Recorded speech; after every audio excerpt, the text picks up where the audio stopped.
What is so special about the Kushite Empire? The kingdom of Kush was a major superpower in the ancient world. But compared to other great civilizations, Kush is the least known. And that is despite the fact that Kush is older than Greece, Rome, and Babylon. My name is Shadia Taha, and I'm a heritage specialist. Today in this video, I will challenge the continuing underestimation of the Kushite Empire in general and the 25th dynasty in particular. And I will look into the flaws and biases on how this history has been interpreted. And that is because Egyptologists have long argued that Kush only managed to conquer Egypt because of Egypt's political weakness and disunity at the time. But this interpretation undervalues the success and achievement of a great superpower. The kingdom of Kush was a mighty state. However, when discussing the civilizations of the Nile Valley, many archaeologists and historians concentrate mainly on the role of Egypt.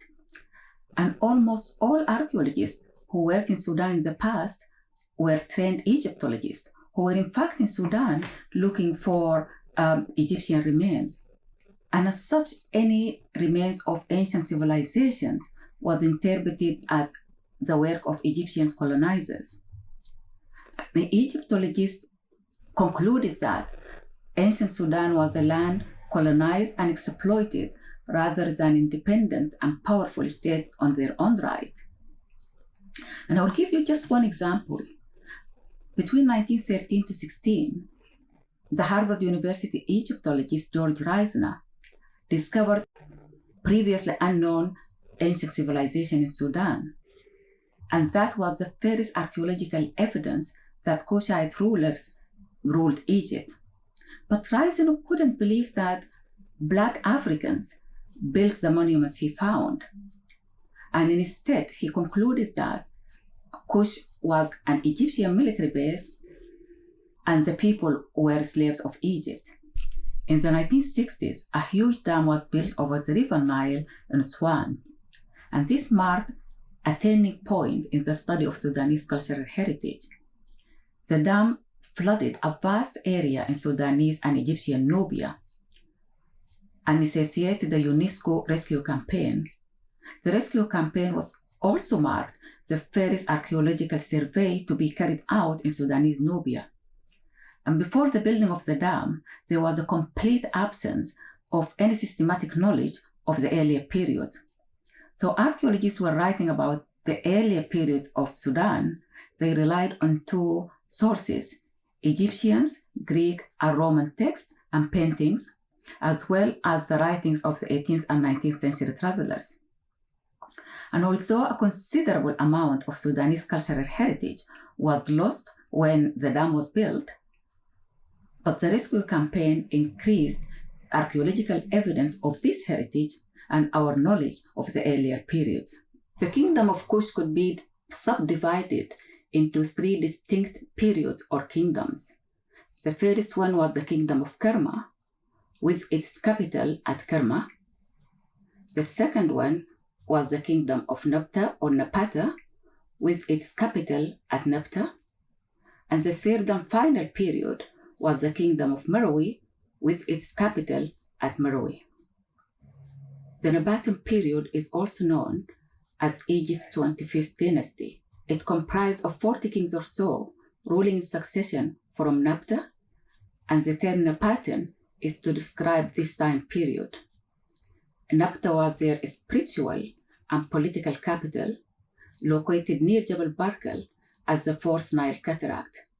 The 25th dynasty successfully merged Lower Egypt, Upper Egypt, and Kush, creating the largest empire along the Nile Valley in ancient and medieval times. They ruled Egypt for over a century, from 750 BCE to 647 BCE.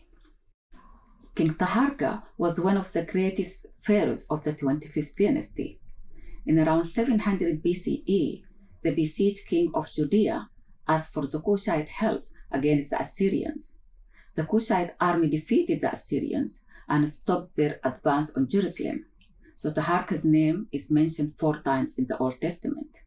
The Assyrians held a grudge against the Kushites, and constant wars with the Assyrians in the north of Egypt ended the Kushites' control of Lower Egypt.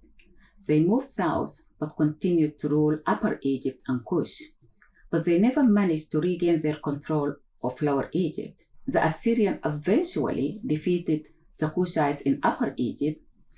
They were succeeded by the 26th dynasty, a puppet dynasty, installed by and a subject state of the Assyrians. And now let me tell you about the power of Kush. Ancient Egyptians referred to Kush as Ta-Seti, which means the land of the bow, and that is because the Kushites were well known as powerful and highly skilled archers. They worked as mercenaries in both the Egyptians and the Assyrian armies. And Kush also emerged as a powerful economic and political center along the Nile Valley. It was a threat and a formidable rival to Egypt. And I believe building of fortifications to protect southern Egypt from Kushite attack, that indicate ancient Egyptian rulers feared Kush. And it is evident that Kush was a great state with a very strong and powerful military. And it is clear that Kush defeated Egypt because it was a powerful state in its own right. So their victory over Egypt should not be trivialized or put down to Egypt's weakness. The Kushites were very devout to their god Amun-Ra. This is a god which was worshipped by ancient Egyptians and Kushites. The Kushites also considered themselves as custodians of the Nile Valley, its culture and religion, and they were regarded as the guardian of the state religion and responsible for restoring religious institutions in Egypt. The significance of religion is great, and to place this into context, we only need to look at the occupation of northern Egypt by Libyans before the Kushites' control. The Libyans worshipped different gods, an entirely different religion from that of the ancient Egyptians. And if the Libyans had managed to move south and control the whole of Egypt, the ancient Egyptians' religion, which was central to their civilizations, could have come to an end. So the Kushites rescued ancient Egyptians' religion and as such contributed to saving a great civilization. I believe that the Kushites were not after territory or resources, and in my opinion, the Kushites' occupation of Egypt should be framed as the fairest religious war in prehistory. And for that reason, the Kushites' victory over Egypt should not be understated.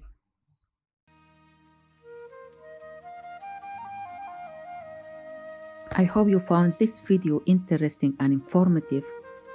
And if you'd like to know more about Egypt's 25th dynasty, please click on the other videos in my channel.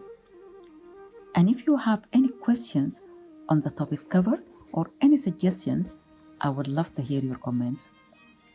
Finally, if you have enjoyed watching this video, please like it and subscribe to my channel.